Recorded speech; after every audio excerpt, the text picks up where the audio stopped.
वर्षों से वन में घूम घूम, बाधा विघ्नों को चूम चूम, सहधूप घाम पानी पत्थर, पांडव आए कुछ और निखर। किसी भी व्यक्ति का जो उत्थान है उसमें उसकी पूरी काबिलियत होती है, पूरी। मैं तो मानता ही नहीं किसी और का श्रेय होता है, उसकी काबिलियत होती है, उसके घर वालों का योगदान होता है। ये चार लोग आज हमारे साथ जो बैठे हैं, हिमांशु राजस्थान से, वसंत महाराष्ट्र से, कृष्णा ग्वालियर से और असद कहां से? अलीगढ़ से। इन चारों लोगों ने अपना एक मुकाम बनाया है और बहुत संघर्ष करके मुकाम बनाया है। तो सबसे पहले मैं इन चारों लोगों को और इनके परिवार वालों को बहुत बहुत बधाई दे रहा हूं for your success, for your congratulations. Success इसलिए व्यक्तिगत होती, ये व्यक्तिगत इनकी है, ये किसी को श्रेय दे दें वो एक अलग चीज है, पर ये है इन्हीं की। क्योंकि द्रोणाचार्य तो 105 लोगों को सिखा रहे थे, जीता सिर्फ अर्जुन। ये जो स्ट्रेंथ है ना, इनर स्ट्रेंथ, जो आदमी को मोटिवेट करती है, काम करती है, जिताती है उन्हें, वो कहां से आती है? सर मेरे हिसाब से सर कंडीशन से आती है कि अगर आपकी कंडीशंस ऐसे हैं, जब आपको कोई रास्ता नहीं दिखता तो एक ही रास्ता निकलने का होता है, और अगर ऐसे सिचुएशन में कोई पड़ता है तो वो उसी रास्ते पर चलता रहता है। तो मेरे केस में सर आई थिंक कंडीशन से। जैसे मैं कहीं सुन रहा था कि तुम कह रहे थे जब मैंने तैयारी शुरू की तो मेरे अकाउंट में सिर्फ 900 रुपए थे। सर फाइनेंशियल प्रॉब्लम सर हम सब काफ़ी रिलेट करेंगे, हिमांशु से ही मेरी बात हो रही थी अभी कि पैसे की प्रॉब्लम, फिर उसके बाद ऑल्टरनेट करियर नहीं है, फिर आप अगर अकेले अर्न करते हैं तो फिर आपको अगर जॉब छोड़ के करना है तो वो एक अलग प्रॉब्लम। आपने जॉब छोड़ दी तो फिर आपके पास एक ही रास्ता है निकलने के लिए। तो अगर आई थिंक सब एग्री करेंगे कि उसी रास्ते पे सर चलने के अलावा कोई ऑप्शन नहीं था। मतलब वन वे ट्रैफिक है, तुम एक बार एंटर कर गए तो लौट नहीं सकते हो। हिमांशु एक एनालॉजी से मैं एक बताता हूँ इसका। जैसे मुझे एडवेंचर स्पोर्ट्स एक्सप्लोर करना बहुत पसंद है, तो पैराग्लाइडिंग में मैंने सर्टिफिकेशन किया हुआ है। तो उसमें जब टेक ऑफ करते हैं ना तो आपके सामने बादल होते हैं, ज़मीन भी नहीं होती, तो you don't know whether you are going to land और नॉट। तो आप जो बोल रहे थे ना वो कहाँ से आता है, वो जो जज्बा है, वो जो सेल्फ कॉन्फिडेंस वाली चीज़ है, आपको पता है आपको लैंड करना ही पड़ेगा। जब आप हवा में हो तो जो भी सर्कमस्टांसेस हो, कुछ भी हो, आपको खुद को ही करना पड़ेगा। और खुद को कब संभालोगे? जब आपके फंडामेंटल्स बहुत स्ट्रांग हो गए, जब आपकी ट्रेनिंग में जो भी सिखाया गया है उनको आप यूज़ करके हवा में जो भी चीज़ें करनी है वो कर पाओगे। तो वहीं से वो आ सकता है, ऑप्शन ही नहीं है ना। ऑप्शन नहीं। हिमांशु की एक और खासियत है, खासियत ये है कि इनका 5th अटेम्प्ट में सिलेक्शन हुआ। 5th में किसका हुआ? अच्छा, कृष्णा का। अब 4th और 5th एक अटेम्प्ट में आदमी पस्त हो जाता है। ये 5 अटेम्प्ट तक कहां से ऊर्जा बना के रखी? कौन है वो पीछे तुम्हारे जिसने तुम्हें 5 अटेम्प्ट एकदम लड़ना ही है? जिद होती है सर, जिद होती है कि नहीं ये चीज मेरे लिए है। मतलब आपको एग्जाम में ये पता चल जाता है कि ये तो चीज मेरे लिए है, और मुझे ये भी पता है कि जब मैं बनूंगा तो फिर मैं कुछ अच्छा करके जाऊंगा इस देश का। और फिर एक वो जो होता है ना, मरने से पहले मुझे एक चीज पता होनी चाहिए कि यार कुछ किया जिंदगी में मैंने। तो वो वाला मुझे चाहिए था कि मैं जिंदगी में जब मरूं तो मैं जब आखिरी वो हो तो मुझे लगे कि यार कुछ तो किया है मैंने जिंदगी में। तो वो जिद थी, और मुझे लगा कि और परिवार का साथ था, उन लोगों ने बहुत ज्यादा साथ दिया, और बस फिर कारवां चलता गया, मुसाफिर मिलते गए। परिवार ने बहुत साथ दिया, बड़ी इंपॉर्टेंट लाइन इन्होंने कही, परिवार ने बहुत साथ दिया। एक दो इंसिडेंट बताओ जहां तुम्हें लगा कि यार कितना, मतलब कैसे लोग आके मेरे पीछे खड़े हो गए। कोई एक दो इंसिडेंट परिवार का बताओ। सर यही आप देखिए कि मतलब क्या होता है कि मेरे उसमें ऐसा हुआ कि मेरे परिवार वालों को ये बहुत शिक्षा को लेके बहुत ही एक समझदारी थी कि आप अगर पढ़ रहे हैं तो आपको ज़रूरत नहीं है घर पे आने की। लेकिन रिश्तेदारों को ये पता नहीं चलता है, तो रिश्तेदारों ने डिक्लेयर ये कर दिया कि लड़का हाथ से निकल गया। अब लड़का, अब घर वाले आ जाते थे कभी कभार, लेकिन मैं तो नहीं पहुंच पाता था। अब घर से हाथ से निकल गया तो लड़का आता ही नहीं है इनके घर। तब फिर मैंने कहा कि जब मुझे पता चला, मैंने कहा कि अरे नहीं मुझे आना चाहिए, ये करना चाहिए। तो उस वजह से फिर पापा ने बहुत ही सिंपल सी बात की कि नहीं कोई ज़रूरत नहीं है, करो तुम अपना।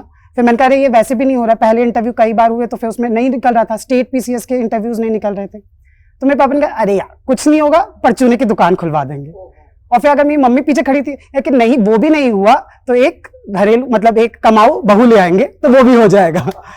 क्या बात है, क्या बात है। देखिए एक कितनी बड़ी बात है, जब आप युद्ध के मैदान में जाते हैं तो आपको साहस की जरूरत होती है। दुनिया में हर आदमी जो युद्ध कर रहा है, अगर उसका यानी कृष्णा का जो स्टेटमेंट है कि पापा कह रहे हैं कि यार कुछ नहीं होगा ना, परचून की दुकान खुलवा देंगे, माँ कह रही है यार वो भी नहीं होगा तो एक कमाऊ बहू ले आएंगे, बेटा स्मार्ट तो है ही है। यानी कृष्ण की भूमिका अदा कर रहे थे इनके माँ बाप। मैंने बड़े सारे पेरेंट्स को देखा है कि अपने बेटों से, बच्चों से, बेटियों से कहते हैं इस साल नहीं हुआ शादी कर देंगे, ये ऐसा कर देंगे, वैसा आप देखिए कितनी बड़ी फोर्स होती है माँ बाप। जैसे एक होता है ना कि मैं तो पूरा क्रेडिट कृष्णा के माँ बाप को देता हूं कि कृष्णा का सिलेक्शन सिर्फ इनके माँ बाप की वजह से हुआ। इनका तो है ही स्टेमिना, लेकिन मुझे अगर मार्क्स देने हो कि तुम्हारे जीवन में तुम्हारा सिलेक्शन किसकी वजह से हुआ, तो मैं 100 आउट ऑफ 110 तुम्हारे पेरेंट्स को दूं। इसमें पेरेंट्स की कितनी भूमिका होती है।